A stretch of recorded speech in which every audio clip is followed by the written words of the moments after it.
खौफ को कम करने में नाकाम। फिलहाल के हालात तो कम से कम यही डरावनी तस्वीर बताते हैं। आए दिन हत्या हो रही है, कभी सरेआम दिन के उजाले में, कभी रात के घुप अंधेरे में। कहीं रोड रेज खूनी जंग में बदल जाती है तो कहीं दुश्मनी जान ले लेती है। हर बार दिल्ली पुलिस का यही दावा रहता है कि अपराधियों को जल्द पकड़ लिया जाएगा, लेकिन सवाल तो पुलिसिया इकबाल का है, जिसके खोखले दावे के बीच दिल्ली में अपराध अपनी जड़ें जमाता चला जा रहा है। आज सुबह राष्ट्र बाद दिल्ली पुलिस का यही दावा रहता है कि अपराधियों को जल्द पकड़ लिया जाएगा, लेकिन सवाल तो पुलिसिया इकबाल का है, जिसके खोखले दावे के बीच दिल्ली में अपराध अपनी जड़ें जमाता चला जा रहा है। आज सुबह राष्ट्रपति भवन जैसे हाई सिक्योरिटी जोन वाले इलाके में पेड़ पर एक विकलांग की लाश टंगी हुई मिली। तुर्कमान गेट के मामले में शाहनवाज के हत्यारे अब तक पुलिस की गिरफ्त से दूर हैं। आखिर क्यों? बीच बहस का बड़ा सवाल यही है कि दिल्ली में राष्ट्रपति भवन के पास किसने टांग दी लाश? बेलगाम हत्यारों पर आखिर बेबस क्यों है दिल्ली पुलिस?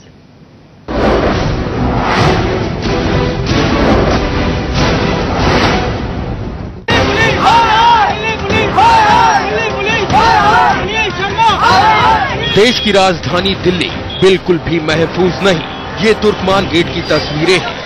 बच्चों को मार दिया दिल्ली पुलिस हाय हाय के नारे लग रहे हैं। इसकी वजह है बीती रात का कत्ल भी इसलिए क्योंकि 33 साल के शाहनवाज की बाइक एक कार से टकरा जाती है। बाद में गुस्से से आग बबूला कार वाले शाहनवाज को पीट कर मौत के घाट उतार देते हैं। पुलिस चौकी ने मरवा दिया, इस पुलिस चौकी ने मरवा दिया। ये कैमरे लगे हुए हैं, कुछ पता ही नहीं। कैमरे दुनिया को दिखाने के लिए लगे हुए हैं, दुनिया को दिखाने के लिए कैमरा लगा हुआ। काहे के लिए कैमरा लगा हुआ? जब बच्चा कह गया अंकल मेरे पापा को मार रहा है तो अंकल मुड़ गया। ये पुलिस पैसा खाई भी है उनसे। पूरी रात हो गई, आधा दिन हो गया, पुलिस ने कुछ कार्रवाई नहीं करी। रास्ते अब तक पकड़ा तो नहीं। हमें इंसाफ चाहिए, हमें अपने बच्चे का इंसाफ चाहिए। दिल्ली पुलिस पर आरोप है कि घटना के वक्त वो जानबूझकर मूक दर्शक बनी रही। पुलिस का दावा है कि उसने इस मामले में कोई ढीला रवैया नहीं अपनाया। मोहम्मद वसीम नाम के एक आरोपी को गिरफ्तार कर लिया गया है। बाकियों की गिरफ्तारी भी जल्द हो जाएगी। 5 व्यक्तियों ने इनके ऊपर में अटैक किया था, वो भी उसी इलाके के ही रहने वाले बाशिंदे हैं। उनमें से एक व्यक्ति हैं वसीम, उसको ऑलरेडी हमने गिरफ्तार कर लिया है। बाकी 4 को जो है ढूंढा जा रहा है, तो जल्दी ही उनको हम गिरफ्तार कर लेंगे। बट सर फैमिली का ये कहना है कि उस वक्त जो बीच पे मौजूद थे पुलिसकर्मी, उनसे हेल्प की कोशिश मांग भी की थी, लेकिन वहां से कोई आया ही नहीं। देखिए, इस बात को मैं देखूंगा। लेकिन आपने सिर्फ एक इलाके की डराने वाली सच्चाई देखी है। अब एक और तस्वीर देखिए। इसमें एक पेड़ से लाश लटक रही है, लाश वो भी एक विकलांग की। इस मामले में बड़ी खबर ये है कि ये वाकया दिल्ली के बेहद सुरक्षित राष्ट्रपति भवन के पास का है। हाई सिक्योरिटी जोन वाले इंडिया गेट से महज कुछ कदम की दूरी की घटना है। सुबह ही विकलांग शेषनाग की लाश इस पेड़ से लटकी हुई मिली। पहली नजर में इसे आत्महत्या का मामला बताया जा रहा है। मौके पर पहुंची पुलिस ने पूरे मामले की तफ्तीश की और ये पाया कि वो 26 वर्षीय युवक था, जिसका नाम शेषनाग है और वो हैंडीकैप था। तो वहाँ जब देखा तो पब्लिक खड़ी, तो वो आधा पानी में है और आधा पेड़ पर लटका हुआ था। और जब पुलिस आई मौके बाजार पे, फिर हमसे उसको उतारा गया। हमने उतारा, हमने इसकी डेड बॉडी गाड़ी में रखी और हॉस्पिटल छोड़ के आए इसको। विकलांग था वो बता रहे? विकलांग था। एक उल्टे पैर से था। लेकिन फिलहाल पुलिस को किसी भी तरह का सुसाइड नोट उसके पास से नहीं मिला है। फिलहाल पुलिस पोस्टमार्टम के लिए शव को भेज चुकी है और पूरे मामले की तफ्तीश कर रही है। लेकिन बड़ा सवाल ये है कि एक शख्स जो बाएं पैर से विकलांग था, वो आखिर पेड़ पर चढ़ा कैसे? उससे भी बड़ा सवाल ये कि जिस वक्त ये घटना घटी, हाई सिक्योरिटी जोन में 24 घंटे तैनात रहने वाली दिल्ली पुलिस आखिर कहां सो रही थी? कहीं दिल्ली में राष्ट्रपति भवन के पास पेड़ पर लाश टांगी तो नहीं गई? और अगर ये कत्ल है तो कातिल फरार कैसे है? रविवार देर रात दिल्ली का संगम विहार इलाका भी गोलियों की आवाज से थर्रा उठा। बदमाशों ने 18 साल के सुमित की सरेआम हत्या कर दी, मौके से फरार हो गए। संगम विहार का ये वही टिगरी रोड है और वाल्मीकि मंदिर के सामने ये पूरी वारदात को अंजाम दिया गया। बताया जा रहा है सुमित अपने जो है इसी जो सामने जो बाइक देख रहे हैं इसी बाइक पर सवार होकर यहाँ से गुजर रहा था, लेकिन जैसे ही वो वाल्मीकि मंदिर के पास पहुंचा तभी पहले से ही यहाँ पे मौजूद बदमाशों ने सुमित पर फायरिंग कर दी। करीब 4 से 5 राउंड ये फायरिंग की गई, जिसमें से एक गोली सुमित को भी लगी। इस पूरी वारदात के बाद बदमाश मौके से फरार होने में कामयाब हो गए। वारदात के तुरंत बाद सुमित को पास के अस्पताल में भर्ती कराया, जहां पे इलाज के दौरान सुमित की मौत हो गई। दिल्ली पुलिस इन तमाम घटनाओं से सवालों के घेरे में है। उस पर दिल्ली को क्राइम कैपिटल बनने से रोकने का दबाव है। लेकिन चंद रोज पहले की एक तस्वीर ये भी देखिए। 2 लड़कियों को रोहिणी थाने में चोरी के एक मामले में पूछताछ के लिए बुलाया जाता है। कपड़े उतरवाए जाते हैं, लोहे की रॉड से पीटा जाता है, हो हल्ला मचता है तो आरोपी एसआई राजवीर के खिलाफ कुछ धाराओं में मामला दर्ज कर लिया जाता है। ऐसे में ये बड़ा सवाल है कि दिल्ली पुलिस अपराधियों पर लगाम कसेगी कैसे, जब वो खुद जनता से अपराधियों जैसा सलूक करती हो। बड़ा सवाल यही है कि बेलगाम हथियारों पर आखिर बेबस क्यों है दिल्ली की पुलिस। दिल्ली से नरेश बिस्वानी, रजनीश शर्मा के साथ वरुण जैन, इंडिया न्यूज। तो दिल्ली में राष्ट्रपति भवन के पास पेड़ से लटकी हुई विकलांग की लाश, वाकई खतरनाक सूरत हाल। इस पर चर्चा करने के लिए हमारे साथ खास पैनल मौजूद है। हमारे साथ दिल्ली बीजेपी के प्रवक्ता अश्विनी उपाध्याय स्टूडियो में है। हमारे साथ doctor Manish Kumar, editor coordination चौथी दुनिया के स्टूडियो में है। ओनिका मेहरोत्रा, प्रवक्ता कांग्रेस की, हमारे साथ जुड़ी हुई हैं। और मदन लाल, आपके एमएलए, आपके विधायक हमारे साथ जुड़े हुए हैं। सबसे पहले अश्विनी जी मैं आपके पास आऊंगी। केंद्र सरकार के पास दिल्ली पुलिस आती है, उसके अंतर्गत आती है, तहत आती है, यानी उनकी रिपोर्टिंग केंद्र को है।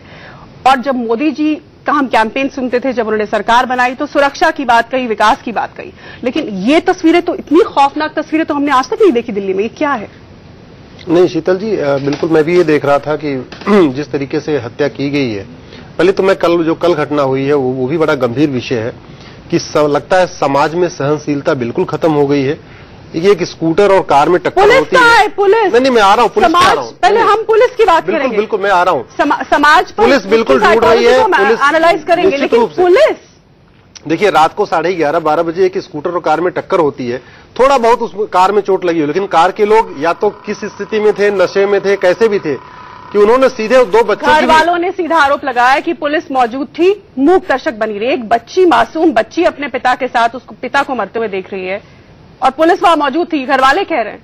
हाँ, ये बड़ा, ये निश्चित रूप से मैं भी सुन रहा हूँ, चैनल पे दिख रहा था उनके परिवार का। तो अगर पुलिस वहां है और उसने एक्शन नहीं लिया तो ये बहुत ही गंभीर विषय है। तो सवाल ये कि एक्शन क्यों नहीं लिया पुलिस ने? फिर निजाम बदलने का, सारे हालात बदलने का क्या, आखिर क्या?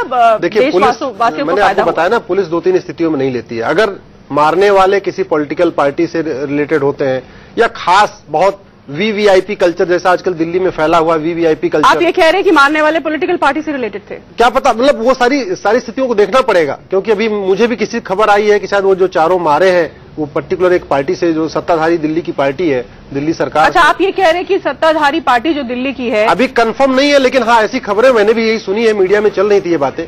तो ठीक है, मैं इसका जवाब मैं आम आदमी पार्टी से ही लेती हूँ, क्योंकि आपने सत्ताधारी पार्टी को इसमें शामिल किया है। मदन लाल हमारे साथ मौजूद है। मदन लाल जी, बीजेपी का एक सीधा निशाना है कि आम आदमी पार्टी के लोग इसमें शामिल थे। जो घटना हमने देखी तुर्कमान गेट पर, जिसमें एक शख्स को, जो कि रोड रेज का मसला पुलिस बता रही है। बीजेपी के पास आज के दिन कुछ मसला तो है नहीं, कोई हथियार नहीं है, तो जहां चाहे वहीं पॉलिटिसाइज करने की कोशिश करते हैं। यहां जो मारने वाले 5 लोग थे वो किस पॉलिटिकल पार्टी के होंगे? रोड रेज की घटना है। एक मोटरसाइकिल का जो साइलेंसर है वो गाड़ी से I-20 से टकराया है। उसके बाद चूंकि वो 5 लोग थे, ये आदमी मोटरसाइकिल वाला अकेला था, उसकी बीवी थी, 2 छोटे बच्चे थे, उन्होंने उनके साथ मारपीट की, उसकी पत्नी को पीटा और उसकी हत्या कर दी। ये सीधे सीधे हत्या का मसला है। इस पे कानून को सख्त से सख्त सजा देनी चाहिए, सख्त से सख्त कार्रवाई करनी चाहिए। और कोई पॉलिटिकल पार्टी का हमारी पार्टी के से उसका कोई संबंध नहीं है, चाहे वो वसीम हो चाहे कोई और हो। एनडीटीवी ने हमसे पूछा था, हमने अपने रिकॉर्ड चेक कर लिया, हमारे पास कोई इस नाम का आदमी न तो मेंबर है न हमारा कार्यकर्ता है। नहीं, मदन भाई मैं आपको आपकी जानकारी के लिए बता दूं, पार्टियों का उस पूरे विधानसभा क्षेत्र में जो पकड़ा गया उसके पोस्टर हैं आपके मंत्री के साथ। मदन भाई मैं आपकी जानकारी कंफर्म कर दूं, वो जो पकड़ा गया है, जो 500 लोग थे हमारे क्षेत्र, नहीं एक मिनट मैं आपको जानकारी कंफर्म कर दूं, उसका बाकायदा पोस्टर जो आपके वसीम है, जो आपके मंत्री हैं, उसके साथ पूरे विधानसभा में उसके पोस्टर लगे हुए हैं। दुनिया भर के पोस्टर लगते हैं, आपको अच्छी तरह पता है। आप नहीं मैं कुछ कह नहीं रहा हूं, को मना करते रहे, मदन भाई मैं अध्यक्ष नहीं है, उसके पोस्टर लगते रहे। मदन भाई मैं क्या कह नहीं रहा हूं, आप जीतने के बाद दुनिया पोस्टर लगा। मदन भाई मेरी बात सुन लीजिए, मैं कह नहीं रहा हूं कि आम आदमी पार्टी के हैं, ऐसा कह नहीं रहा हूं। ये आपने कहा ना, लेकिन प्राइमा फेसी जो वहां पे लोग उसके पोस्टर लगे हुए हैं, ऐसा पाया गया है। चलिए मुझे ये बताइए कि वो किसी भी पार्टी से जुड़े हुए हो, लेकिन पुलिस तो पार्टी से जुड़ी हुई नहीं थी ना, पुलिस तो पार्टी से जुड़ी हुई नहीं थी ना, पुलिस क्यों मूक दर्शक बनी रही, इसका जवाब मुझे चाहिए। कानून सख्त से सजा मिलनी चाहिए। अश्विनी जी, पुलिस क्यों मूक दर्शक बनी रही, इसका सवाल आपको यही तो कह रहा हूं कि पुलिस उस पर, अभी जैसे पुलिस कमिश्नर का बयान आया है, वो कह रहे हैं कि हम इसको इन्वेस्टिगेट कर रहे हैं, चीजों को शायद 1-2 दिन के अंदर वो सबको पकड़ेंगे।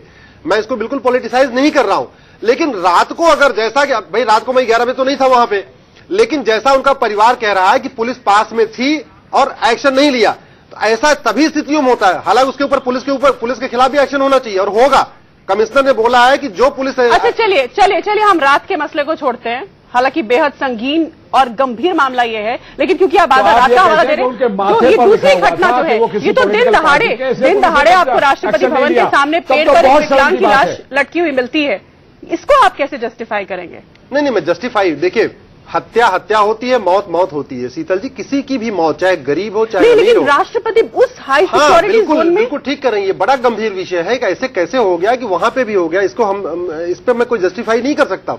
निश्चित रूप से इसकी लैब्स है, मुझे लगता है उस एरिया में जो भी है वहां या तो अंधेरा था उस समय, रात में क्या हुआ वहां पे कि एक आदमी आता है और वहां पे डेड बॉडी को टांग के चला जाता है। मेरे लिए ये बात बिल्कुल हजम कर पाना मुश्किल है कि उस इलाके में पेट्रोलिंग नहीं होती है। उस इलाके में राष्ट्रपति भवन, सब देश में सबसे ज्यादा हाई प्रोफाइल यही इलाका है, इससे ज्यादा क्यों? डॉक्टर मनीष, आप इस बात से सहमत हैं कि नहीं? बिल्कुल, इसमें कोई शक ही नहीं है, लेकिन जिस तरह की जो खबरें आज हम देख रहे हैं और जो लगातार, ये कोई नई बात नहीं है कि देश के अंदर में या दिल्ली के अंदर में हर जगह जो है, बेसिकली इसको समझना ऐसे चाहिए कि ये कह सकते हैं कि पुलिस और जो सरकारें, जो अब तक कोई भी पार्टी की सरकार हो, ये बेसिकली इनसेंसिटिव हो चुकी है इन सब चीजों को लेकर के।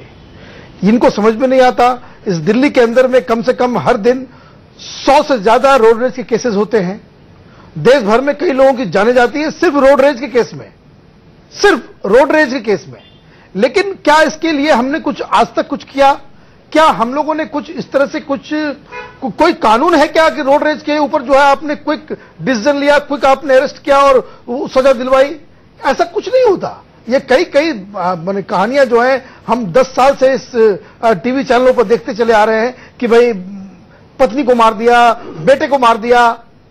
तो ये पूरा एक इनसेंसिटिव सिस्टम है जो सरकार दर सरकार, पार्टी दर पार्टी वो आती है और उनको जरा सा भी इस पे ध्यान नहीं जाता है कि 60 साल हो गए देश के आजाद हुए, 67 साल हो गए, किस तरह से सिस्टम को हम बदलें, पुलिस के नेचर को बदलें, पुलिस के पूरे तहकीकात के तरीके को बदलें, पुलिस किस तरह से पेश आए वो भी हम बदलें। माने एक परिवार के लोगों को मारा जा रहा है, 2 खड़े हैं वहां पे चश्मदीद, सिर्फ ये तो टेक्निकल गवाह ये कह रहे हैं वो कह रहे हैं, लेकिन पब्लिक जो चश्मदीद है सारे चैनलों पे जो लोग वहां पे मौजूद थे कल, वो सिंपली यही बात कह रहे हैं कि 2 कांस्टेबल वहां पे मौजूद थे और ये 4-5 लोग उनकी पिटाई कर रहे थे। आज इसके बाद भी पुलिस अगर इंटरव्यू नहीं करती है और अब तक वो सस्पेंड नहीं हुए हैं, तो ये बताता है कि किस तरह से पूरा सिस्टम जो है अश्विनी जी इसका जवाब हो चुका है। नहीं, बिल्कुल मैं और फिर मैं ओनिका मेहरोत्रा के पास भी चलूंगी, लेकिन जब पिछली सरकार थी तो उस पर कई आरोप लगते थे कि लॉ एंड ऑर्डर की प्रॉब्लम है, क्राइम नहीं रुक रहा है, लेकिन अब जो हम ये घटनाएं देख रहे हैं इस पर उनकी क्या टिप्पणी है, मैं जानूंगी। आप इस पर जवाब। शीतल जी, बिल्कुल ये नेग्लिजेंस का मामला है। वहां पे जैसा कि कुछ उनके परिवार कह रहा है कि वहां अगर पुलिस खड़ी है तो निश्चित रूप से इनको तुरंत पनिश किया जाना चाहिए और इस पे स्ट्रिक्ट एक्शन होना चाहिए। कम से कम ऐसा एक्शन होगा, मुझे लगता है शायद किया भी जा रहा होगा। उसकी अभी देखिए प्राइमा फेसी की इंक्वायरी तो होती है, अभी पुलिस कमिश्नर ने भी बोला कि इसकी पूरी इंक्वायरी चल रही है और जैसे भी होता है उनको तुरंत सस्पेंड करना चाहिए। मैं तो कहता हूं टर्मिनेट करना चाहिए और उनको जेल में डालना चाहिए। ओनिका जी, अगर हम ऐसा जुड़ी हुई, आप मुझे सुन पा रही हैं? ओनिका मेहरोत्रा फिलहाल हमारे साथ नहीं जुड़ पाई, लेकिन डॉक्टर मनीष, क्या आपको लगता है कि महज नेग्लिजेंस कह के और ये अप्रोच इन शब्दों से इतनी बड़ी इतना बड़ा संकट मैं देख रही हूं लॉ एंड ऑर्डर का दिल्ली में, उसको कवर किया जा सकता है, या ये एक्सक्यूज है मौजूद, ये अफोर्ड कर सकते हैं ये एक्सक्यूज? बिल्कुल एब्सोल्युटली। ये तो देखिए, समस्या ये है कि जो हमारा जो पॉलिटिकल क्लास है, चाहे वो हर पार्टी का और हर राज्य का, ये मसला सिर्फ दिल्ली का ही नहीं है। जो पुलिसिंग की जो व्यवस्था है इस देश के अंदर में, वो अंग्रेजों के जमाने से चली आ रही है। सिस्टम से लेकर के जो माइंडसेट है उसमें कोई बदलाव नहीं है।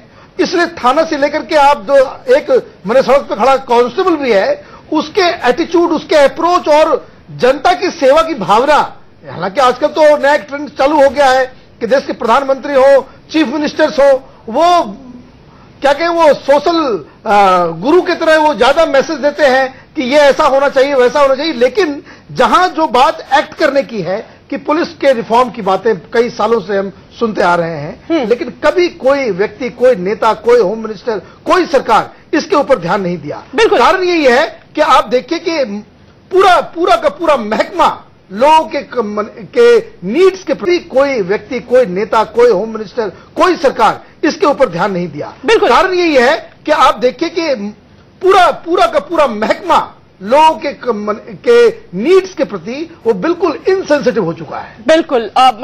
मैं मदन लाल जी के पास चलूंगी। मदन लाल जी, दिल्ली में आपकी सरकार है, ठीक है, पुलिस आपको रिपोर्ट नहीं करती, यानी पुलिस केंद्र सरकार के तहत आती है, लेकिन फिर भी आप बार बार पुलिस के विकेंद्रीकरण की बात करते हैं कि उसे दिल्ली के अंतर्गत कर दिया जाए, दिल्ली सरकार को उसकी रिपोर्टिंग हो जाए। आपको लगता है कि इससे आप सारे मसले सुलझा लेंगे अगर ऐसा हो जाता है, आपकी ये डिमांड पूरी हो जाती है?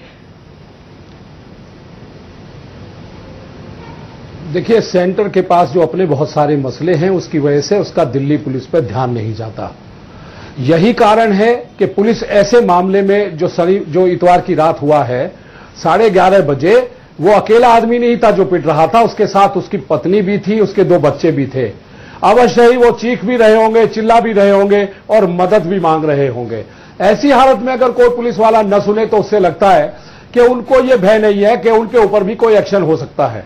और मैं सबसे बड़ी बात तो ये कहता हूं कि इतना दो लोगों को पीट रहे हैं, वाइफ को पीट रहे हैं, लोग तमाशा देख रहे हैं, कहीं ना कहीं जो पीटने वाले हैं उनके मन में लॉ के प्रति बिल्कुल भी डर नहीं है और उन्हें कहीं नहीं लगता कि उनके खिलाफ कोई ऐसा एक्शन होगा जिसकी वजह से कल को उन्हें पछताना पड़ेगा।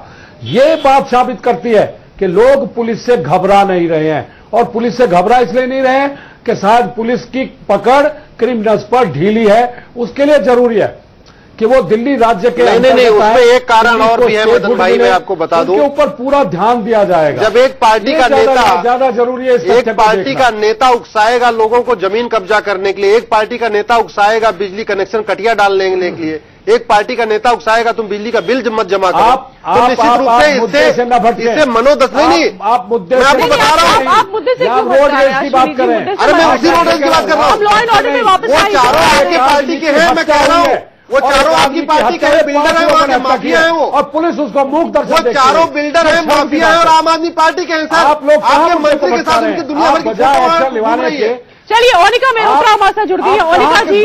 ओनिका जी, क्या आप मुझे सुन पा रही हैं? पुलिस के खिलाफ कोई एक्शन नहीं चाहते। मैं कह रहा हूं वो चारों बिल्डर हैं, वो चारों माफिया हैं, और आपके मंत्री जो वसीम है उनके साथ पूरे विधानसभा में फोटो लगी हुई है। मुद्दे से न भटके, दिल्ली के बीचों बीच का मसला है, राष्ट्रपति भवन के पास ऐसी घटना देखने को मिलती है, एक लाश पेट से रखी हुई। फिर रोड रेज का मामला जो बताया जा रहा है, जिसमें एक शख्स को मार दिया जाता है, पीट कर उसकी हत्या कर दी जाती है। और यहां हम देख रहे हैं कि बजाय इस समस्या को लेकर संवेदनशील होने के राजनीतिक आरोप प्रत्यारोप हो रहे हैं। आप क्या कहेंगे इस पर? आप इसको पॉलिटिसाइज, नहीं, मैं पॉलिटिसाइज नहीं कर रहा हूं, बिल्कुल पॉलिटिसाइज नहीं कर रहा हूं। मैं यही कहने वाली थी, मेरे आपसे लिंक नहीं जुड़ा, मैं यही कहने वाली थी कि रिस्पॉन्सिबिलिटी लेने के बजाय ये एलिगेशंस लगा रहे हैं। देखिए, एक ने कहा 56 इंच का सीना, एक ने कहा कि जो कहते हैं वो करते हैं, और आपके चैनल के माध्यम से इनका चेहरा दिखाई दे रहा है। जिम्मेवारी लेनी पड़ेगी। जब हमारे टाइम में निर्भया का केस हुआ था तो हमने उसका हर्जाना भरा था, क्योंकि लॉज नहीं थे, उसके बावजूद क्रिमिनल एक्ट अमेंड किया गया, फास्ट ट्रैक कोर्ट की बात की, तमाम बातें की, वर्मा कमेटी बटी और उसमें इम्प्लीमेंटेशन हुआ। लेकिन देखिए आप यहाँ पर पुलिस एक के पास और एक के पास स्टेट का गवर्नेंस, और क्या हो रहा है?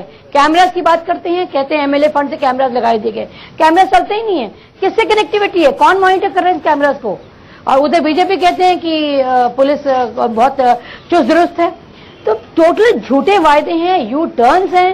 49 डेज दोबारा आम आदमी पार्टी का, सुनिए मेरी बात, बहुत बोल लिया आप 49 डेज इनकी दोबारा हो गया, तब भी आप देखिए क्या इनका हाल हो रहा है, आपस में लड़ाई कर रहे हैं। 1031 लाइन तो लॉन्च करते हैं लेकिन खुद ही स्टिंग ऑपरेशन में फंस जाते हैं। क्या अपना स्टिंग का ये वेरीफाई कराएंगे?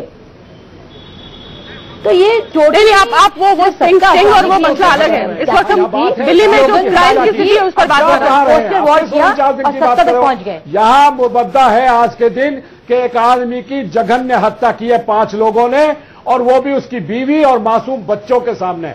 यहाँ आप 49 दिन और कैमरों की किस कैमरे की बात करें? आप मुझे ये बताइए मदन लाल जी, आप मुझे ये बताइए, क्या आप बाकी मसलों पर धरने प्रदर्शन के लिए तैयार हो जाते हैं? आपके नेता और आप इन मसलों को उठाएंगे क्या आप उतनी शिद्दत से? मेंटेन करने की जिम्मेदारी है। मदन लाल जी हर मसले पर आपके नेता धरना प्रदर्शन के लिए तैयार हो जाते हैं। इतनी गंभीर समस्या को, क्राइम और लॉ एंड ऑर्डर की, क्या इस पर आप एक्शन लेंगे? क्या इस पर आप धरना प्रदर्शन करेंगे? इसको आप मुद्दा बनाएंगे?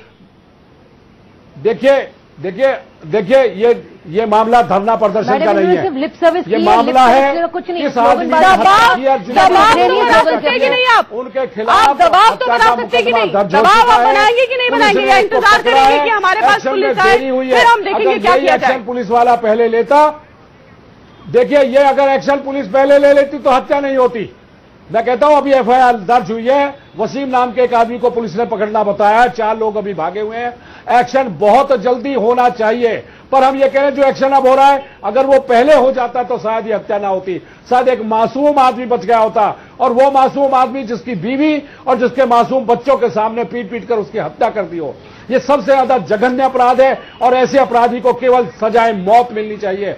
लॉ को बहुत ज्यादा सख्त कार्रवाई करनी चाहिए और कोर्ट्स को भी इस मामले में बहुत ज्यादा कार्रवाई करनी चाहिए। डॉक्टर मनीष, जरूरत है, सरकारें बदल गई, दिल्ली में एक अलग सरकार है, पूर्ण बहुमत की सरकार है, केंद्र में पूर्ण बहुमत की जबरदस्त बहुमत की सरकार है, लेकिन दिल्ली में कोई फर्क महसूस नहीं हुआ। ऐसी जघन्य अपराध की घटनाएं हम पहली बार सुन रहे हैं। वो इसलिए ऐसा होता है कि जब देखिए आप, चाहे कांग्रेस आ जाएगी, बीजेपी चली जाएगी या आम आदमी पार्टी आ जाए चली जाए, जब तक आप सिस्टम में सुधार नहीं करेंगे, जब तक आप इंस्टीट्यूशंस के वर्किंग को आप तंदुरुस्त नहीं करेंगे, उसमें जो है उसके अप्रोच में, उसके फंक्शनैलिटीज में आप चेंज नहीं लाएंगे, तो आम आदमी पार्टी ने सर यही वायदे किए थे कि सिस्टम को बदलेंगे। आप उम्मीद मत कीजिए। आम आदमी पार्टी ने यही वायदे किए थे, अभी जैसे कांग्रेस पार्टी के प्रवक्ता ने कहा, यही हर बात के लिए मोहम्मद लेके निकलते थे, यही कहते थे सिस्टम खराब है, भ्रष्टाचार है, यही कहते थे। कहाँ गए ये लोग? अब जैसे आवाज उठाते पुलिस के खिलाफ, अब तो पावर इनके पास है। कहाँ गए वो वायदे? कहाँ की वो सिस्टम की बात है? कहाँ की आंतरिक लोकपाल? कहाँ की ट्रांसपेरेंसी इनकी? नहीं, आप ये बात बदलेंगे। मैं ये कह रहा था एक सीएम बन गया, डिप्टी सीएम बन गया, बस इतना ही था, इतना ही टैग चाहिए था आपको, इतना ही टैग चाहिए था सीएम और डिप्टी सीएम का, तभी वीवीआईपी कल्चर की बात करते हैं आप। तो ये राजनीतिक पार्टियों का रुख है, ये राजनीतिक लोगों की सोच है। इतने गंभीर मसले के होते हुए, क्राइम लॉ एंड ऑर्डर की ऐसी खस्ता हालात होते हुए भी एक दूसरे पर आरोप प्रत्यारोप का दौर जारी है। दिल्ली की जनता और आम आदमी के बारे में कोई नहीं सोचता। फिलहाल इस बहस में इतना ही, लेकिन इंडिया न्यूज पर खबरों का सिलसिला लगातार जारी है, आप देखते रहिए।